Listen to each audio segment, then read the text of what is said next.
Egaa namni mudannoon dhabu namicha kanatu jireenya gadadoo keessatti jiraata. Jireenya gadadoo kana keessatti yeroo jiraatu yeroo hunda shillixoo nyaata. Biddeen argee yuun beeku. Mana citaa qaba. Mana citaa sana keessatti shillixoo kan nyaatu barbarree wajjin. Gaaf tokko maal godha isinitti fakkaate sirriitti na dhagaa.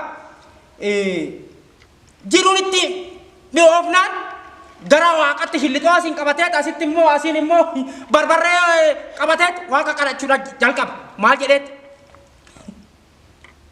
Yaa Waaq! Amma yoomitti barbarreen kun na gubdee jiraat? Amma yoomitti shillixoo kana wajjin goggogee jiraat?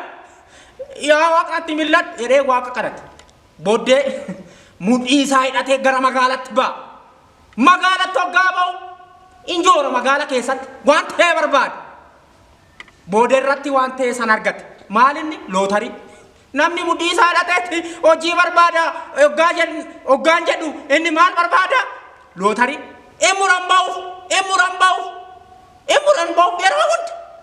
Akkuma tasaa qarshii 500 baaf yeroo kan hiyyummaan dhagatamte mana citaa sanaaf jijjigsi gub uffata moofaa gub lootarii isaa akkanatti qabateet kofoo tishartii keessa kaawwateet shillixoo arrabsutti itti ka'e.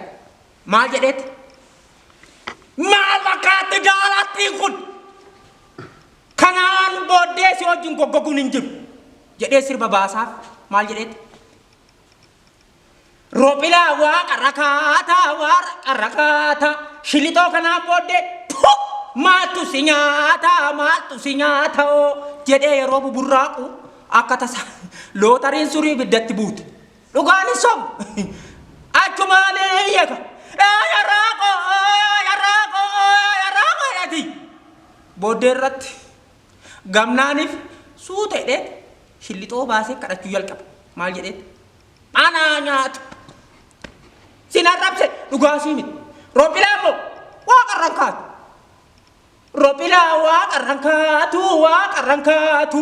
Shillixoo sidii sanii maaluma nyaatu jedhee jedhama. Yaa ilmaan Oromoo kaayyoo keessan hin dagatinaa. Kaayyoo wajjin daandii gaarii.